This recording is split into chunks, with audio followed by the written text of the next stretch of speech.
I want you to do something a little radical right now, like wherever you are listening to this. Yeah, just take a second. Exactly. I want you to literally unclench your jaw. Just let it go. Drop your shoulders. Most of us don't even realize we're tensing up, Right. And look, I don't care if you just finished, a grueling 12-hour shift on the hospital ward, or if you just stepped off a loud, dusty job site. Or even if you're just mentally exhausted from staring at screens all day long. Leave it at the door. It's over. You are officially entering quiet mode. So just take a deep breath. That's the baseline we need for this. It really is. And now I want you to look at the phone sitting next to you, or maybe the smartwatch on your wrist. Every single time that screen lights up, every time it buzzes, it steals exactly 23 minutes of your life. Welcome to the deep dive. It really is a staggering number to confront when you put it like that. 23 minutes from one buzz. Yeah, because we tend to measure interruptions in like the seconds it takes to glance at a screen, right? Whoa! We completely ignore the massive cognitive debt we incur the moment we look away from our deep work. And that cognitive debt, that is exactly the central target of our mission today. Okay, let's unpack this. We are exploring The Sovereign Architect's Guide by Chillstar 08. Specifically, episode 6, which is titled Deep Work Dynamo, How to Finish Your Week in 4 Hours. Right. And if you remember, in our last deep dive, we talked about installing drawing those boundaries and reclaiming your personal space. But clearing the space is just step one. It actually reveals a much deeper, much more intimidating problem. Yeah, the void. What are we actually supposed to be building in that silence we just fought for? Because if we don't have a blueprint, the noise of the world is just going to rush right back in to fill it. Oh, for sure. We have this natural horror of a vacuum. The second our schedule opens up even slightly, our instinct is to pack it with activity. We just have to be doing something constantly. Exactly. We are culturally conditioned to equate motion with progress. Yeah. But Chillstar 08 introduces a really brilliant distinction here. She talks about the trap of idling. I love this concept so much.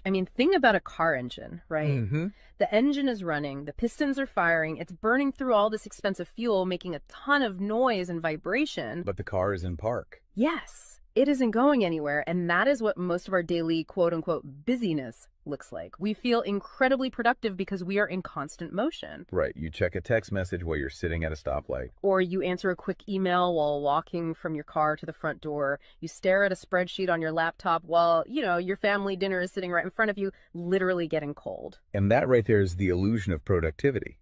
You end your day feeling physically and mentally depleted because you were constantly doing something. So you didn't actually do anything that matters. Exactly. If you step back and evaluate your legacy, the deep, meaningful work, the art, the business strategy, the relationships. Right, the relationships that actually move your life forward. None of it progressed. You spent 8 hours idling. You were everywhere, which means you were truly nowhere. Man, that hits hard. And this brings us back to that terrifying 23-minute statistic from the research she cites. I don't want to just gloss over this. No, we definitely shouldn't. Because understanding the mechanism behind it is crucial. Why does a 5-second distraction cost us almost half an hour? It basically comes down to how our prefrontal cortex manages working memory. Your brain is not a computer processor that can just run multiple applications in parallel. Right. We can't actually multitask. Exactly. When you are doing deep work, say writing a complex proposal, your brain loads this massive fragile web of context into your working memory. Like holding all the pieces of a puzzle in your hands at once. Yes. You are holding multiple variables, ideas, tones all at once.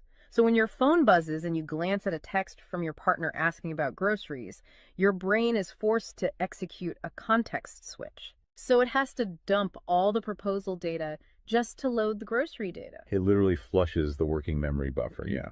It has to process the new rules and the emotions associated with that text message. Wow. And then when you turn back to the proposal, you cannot just pick up where you left off.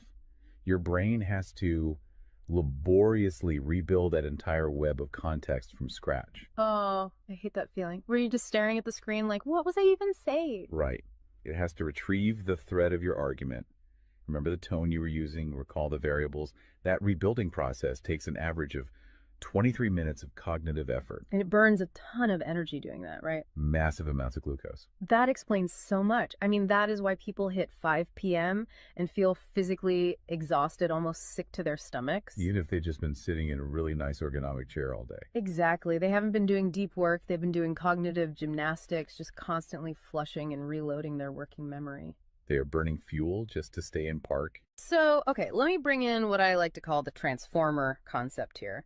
Because our focus is like an electrical grid. If you have, 50 browser tabs open, you are leaking energy as raw, unusable heat rather than concentrated light. That's a great way to look at it. So if we are all acting like our focus is this cheap renewable resource, how do we stop being what Chillstar '08 calls a subject to the pings of the world? I mean, how do we actually become the architect of our attention? Well, what's fascinating here is how she frames the philosophical shift we need. She says utility does not equal value. Oh, say that again. Utility does not equal value. Right. In the modern workforce, we have been completely conditioned to believe that being constantly available makes us valuable. Like if you answer a Slack message in 3 seconds, you're the hero. Exactly. You are praised as a good worker. Or if you jump on a Zoom call with like 5 minutes notice, you're a team player. But that is just utility. I mean, being highly available makes you a commodity. You're like a human router just passing information back and forth. And routers are easily replaced. True sovereignty, true value comes from being impactful. You simply cannot make a deep, lasting impact if your attention is constantly fractured by the agendas of other people. Yeah, when you operate like that human router, you are spending your finite, precious Mondays executing someone else's script. You're a subject to the pings of the world. Okay, so we know the biology of why this destroys our focus, and we understand the philosophical trap of, trying to be too available, but how do we actually fix the mechanics of our workday? We have to build the deep work dynamo. Right. So think of your attention like water pressure. If you poke 50 tiny holes in a garden hose, open browser tabs, email notifications, group chats. The water just trickles at the end. Exactly. You cannot wash a car with a trickle. You're just making the driveway wet. That's true. So the Dynamo Audit she lays out, it's about putting a high pressure nozzle on that hose. It narrows the opening to create a stream powerful enough to actually blast through the dirt. And the first step in that audit is auditing the physical environment itself. She calls it analyzing your signal-to-noise ratio. Okay, so visualize your workspace right now. She asks you to determine if it is a sanctuary or a transit hub. Let's be honest. Most of us are operating in transit hubs. A transit hub is a place of constant arrival and departure. People walking by, announcements over the loudspeaker, just a blur of motion. Yeah, and you can't build a legacy in a train station. But we need to push past the basic phones are distracting advice, right? Because our listeners already know that. Oh, absolutely. Chillstar '08's rule is much more brutal than that. She says if the phone is even sitting on your desk, even face down, it is acting as a parasite on your cognitive grid. A parasite, just by being in the room. The research supports this entirely, by the way. The mere presence of a smartphone in your visual field, even if it is completely powered off, measurably reduces your cognitive capacity. Because your brain is having to actively expend energy to ignore it, right? Exactly. It is running a background process that just keeps saying, don't check the phone, don't check the phone. That is energy being actively stolen from your primary task. So sovereignty literally begins the moment you physically remove the device from the room, put it in a drawer down the hall. Close the door. Make the physical environment quiet. But okay, let's say you've done that. That doesn't stop your own brain from creating internal noise, right? Like trying to juggle 5 projects at once. How do we fix the internal wiring? That brings us to the second pillar of the audit, which is the batch wiring rule. This directly addresses the danger of switching fatigue, which we touched on with that 23-minute penalty. Right, the cognitive glucose burn. Yeah. When we attempt to multitask, like writing a creative brief, then pausing to check inventory levels, then answering 3 customer service emails. And then trying to go back to the brief. Right. We are grinding our mental gears to dust. We are switching between entirely different cognitive states. Because creative writing uses a completely different part of the brain than calculating inventory, obviously. They require entirely different operating frequencies. So the batch wiring rule dictates that you must group similar tasks together based on their cognitive load. Okay. And you do not switch the current until that specific type of work is completely done. You do all your deep analytical thinking in one high voltage burst. And then you save all your reactive administrative stuff for a separate lower voltage block later in the day. Precisely. It's all about staying in one gear.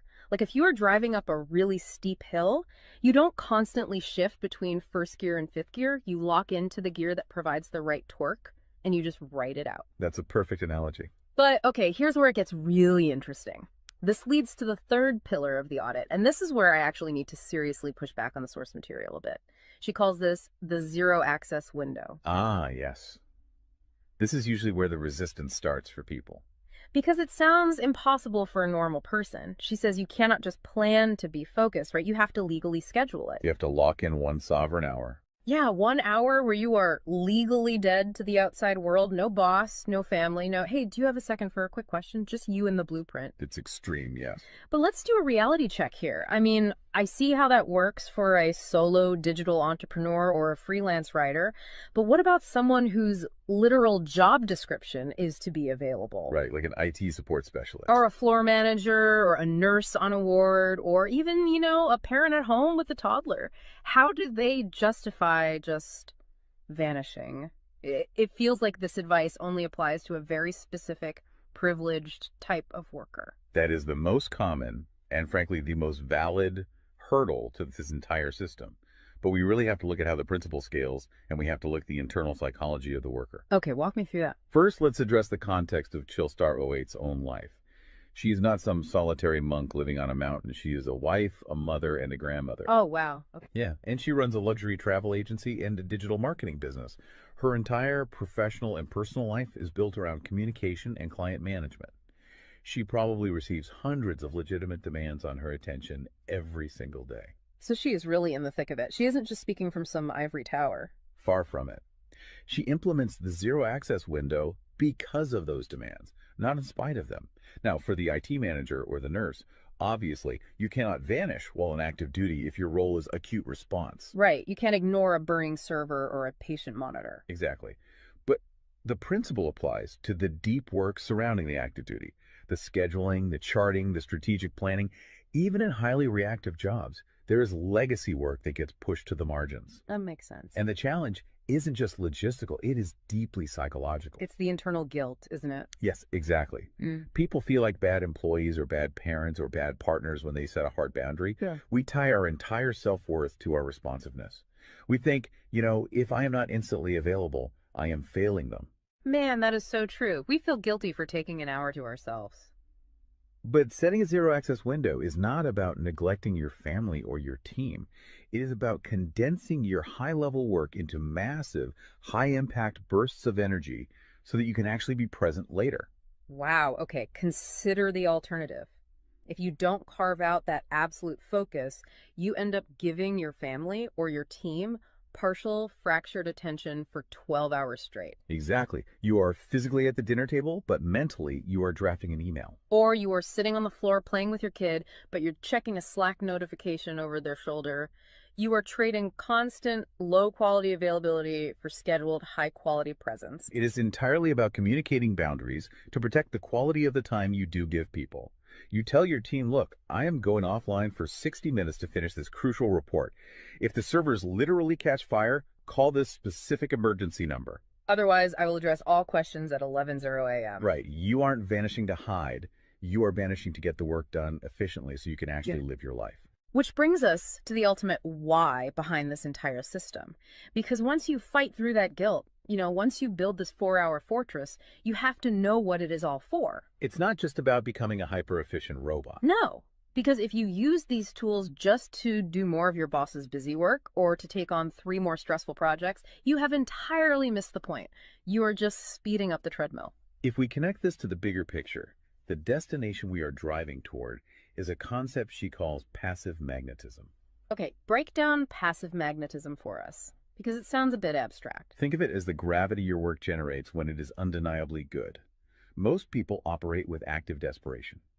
They're loudly networking, constantly posting, aggressively chasing clients or promotions. Just relying on sheer volume to get noticed. Right. Passive magnetism is the exact opposite. It is the ability to attract results, clients, wealth, legacy, or respect through the undeniable quality of your deep work. Because you actually took the time to build something substantial rather than just talking about building it. Yes, when you engage the deep work dynamo, you produce work so concentrated and so valuable that it acts as a magnet. You don't have to chase the market comes to you. And the ultimate prize of achieving that passive magnetism isn't just more work. The prize is time. Time is the ultimate currency. The dream of the sovereign architect is to finish an entire week's worth of business output in just 4 hours. You do this high voltage work often while the rest of the world is literally still hitting the snooze button. You free up the remaining hours so you can go be a traveler, so you can be a creator. So you can be a fully engaged grandparent like Chillstar 08. Exactly. She frames it beautifully in the source text. She says, we wire for silent so we can live in volume. Oh, I love that. We embrace the discipline of the quiet fortress so that our actual lives can be loud, vibrant, and fully experienced. We are finally taking control of the dial. But, making that shift from a frantic, reactive employee to a calm, sovereign creator requires a massive shift in identity. You have to tune your mind before you sit down to do the work. It is really difficult to just sit down at a desk and instantly command your brain to perform deep work, right? Especially if you've spent the last hour navigating traffic and listening to the news. You need a transition ritual to cross that threshold. And Chillstar 08 provides something for this transition called the Chillstar's Creed. It is designed to be a grounding frequency. It really centers you. Yeah, so I want you, the listener, to use this. I want you to imagine a slow, steady heartbeat in the background. Just a deep, resonant 528 hertz frequency. Just let the frequency of these words settle into your mind before you initiate your deep work. Ready? Take it in. I am grounded in peace. I am reaching for my stars. My light is my own. I am a star and I will shine bright. I will reach for the sky. I release what was. I embrace what is becoming. Using a creed like that is just such a powerful behavioral trigger. It really shifts your state. When you speak those words, even just internally, you are consciously reminding yourself that your light, your focus, your energy is your own. It does not belong to your inbox. This does not belong to the algorithm. Right. You are releasing the frantic energy of the morning and embracing the sovereign focus of the architect. So we always want to translate this high-level theory into ground-level reality for you. We don't want you to just listen to this and go right back to idling. Definitely not. Here's your 1% install. This is your micro-win to take action on this deep dive immediately. Tomorrow morning, before the world starts demanding your attention, before you check a single news site or open your email, I want you to set a timer for exactly 60 minutes. Put your phone in another room entirely. Yes, physical distance. Do not open any extra browser tabs. Pick one legacy task, just one, and flip the switch on your very first sovereign hour. And be prepared for it to feel incredibly uncomfortable at first. Your brain will crave the dopamine hit of a notification. Oh, you will feel an almost physical itch to check your messages. But if you can sit in that silence, if you can endure that initial friction, you will watch the dynamo start to spin. You will enter that flow state, and the old blueprints of hustling and grinding will be completely burned away. And look, if you want the actual templates to automate this piece, the specific tools and step-by-step guides to build the system out completely and protect your location-independent freedom, you can join the Sovereign Fortress on the Chillstar 08 school community. All the blueprints are there waiting for you. They really are. As we wrap up this deep dive, I want to leave you with one final thought to explore on your own. We have spent this entire session talking about the mechanics of work. We've talked about condensing your week's output into just 4 hours of pure, undistracted focus. But if you actually achieve that, you're going to be faced with a beautiful, kind of terrifying question. What's that? Who are you going to become in the remaining 164 hours of your week? What if your true legacy has absolutely nothing to do with what you produce while you are busy, but entirely to do with who you are when you are finally completely silent? Wow. Unclench that jaw. Drop those shoulders. Step into the quiet. Go be great and flip the switch. We'll see you on the next deep dive.